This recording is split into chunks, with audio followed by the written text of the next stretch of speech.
probably the main reason we came back would have been, so we have been living in the US for the last 4 years and acting and working there. And COVID happened in March, which was kind of crazy. So we were amongst all of that when Trump released a national order. Everyone went crazy panic buying, and we thought we could ride it out. Everything was okay. Picked up art. Couldn't do much. No one could work, so we were having a good time, just like guilt-free art at home. And got to about May 30th, I think, was the last day where something was going on. So that was after George Floyd, and we didn't really know what was going on. And 3 days before that, the Friday, so because of COVID, you're only allowed to walk around. So LA closed restaurants, everything except for grocery stores, servos, and you're allowed to walk around your neighborhood for exercise. And so we would go on our daily Burbank walk. We lived in Burbank, near all the studios, and it was a little nice neighborhood, pretty safe. But this day we walked our usual route as well. Like, we kind of change it up, but we usually keep the same, you know, waving at some of the neighbors. And because I started watercolor painting, as you saw, I was getting really inspired by these houses. And we were in our exercise clothes, our bandana masks, and we stopped, we being my boyfriend Paris and I literally took my phone out of the armband to take a photo, and this lady in a car drove past real slow. She was white, she had her mask, and she death stared us as I took a photo of this house that I was like, oh, I'm going to paint it later, like I was going to rob it. And I was like, this feels weird, but I don't know why. Then Sunday happened, and then it turned out that Friday was the first day of the protests. So it gave an excuse for everyone that was white to now judge the people of color. It was like the green light went off, and it was like, because the Black Lives Movement was coming out, then, you know, it became like this whole thing that we were like feeling really unsafe, because not only are we people of color, I am half Black, half Asian, I'm brown, we're also foreign, we're Australian, and we're already getting these looks and this feeling of something is wrong in our really nice neighborhood of Burbank. And couple weeks, like that week happened, and you know, the fires started. That was 20 minutes from us was Hollywood. Our parents in Australia would see it before we did, and we were like, okay, that's getting pretty close. And we would have loved to peacefully protest. Like, we're all for the Black Lives Movement, of course, because, you know, we need to change, things need to change in Australia as well. I've been racially profiled and harassed in Australia.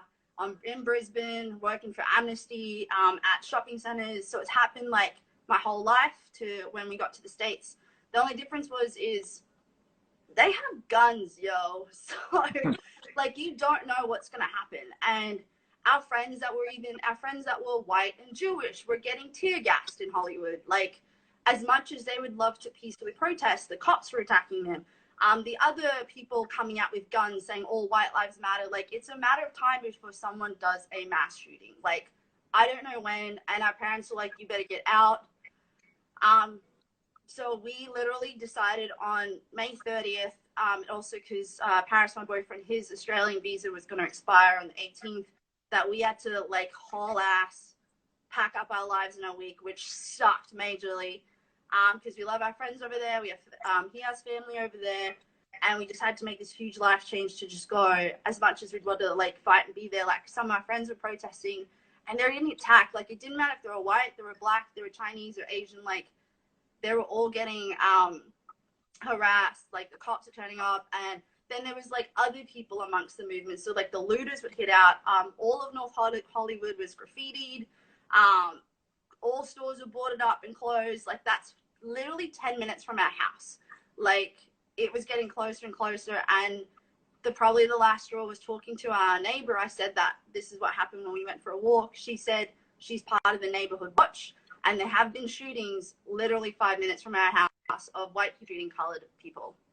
And we were like, that we look Mexican. So there's no islanders there. They don't know that I'm Fijian or that I'm mixed. No one hears you speak. They could look at you the wrong way. Like, got to the point that we were uncomfortable to go to the grocery store to throw our trash out.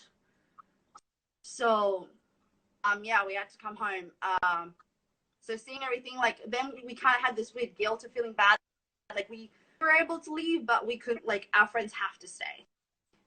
But, and the upside is, oh, not really an upside, but, like, if things got really bad, a lot of them could go home to their families, except us.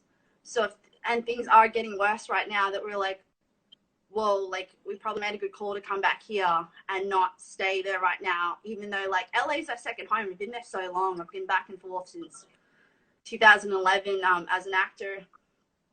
We made huge connections. We're, like, friends, you know, a ton of friends. But when it got to, like, proper safety of, like, not being able to go outside, like, Australia does have dickhead too, but, you know, I can fight someone without a gun here.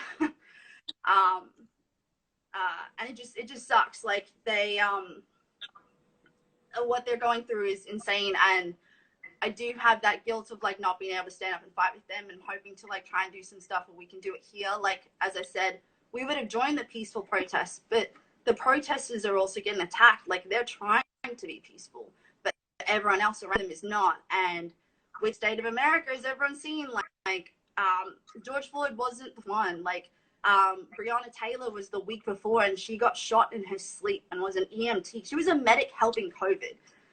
You know, Armand was a week before that was going for a jog. I have African-American cousins that are fully black, and I'm like, hey, like, he fits the description of could walking down the street and he could get shot. And I was like, that's insane. Like, they have to, you fear for them, like, they're your family. So it's like, if these were your cousins and that, like, wouldn't you fear for them too? So it's getting you, like, it's pretty intense. So yeah, we had to make the decision to fly back here, and here we are.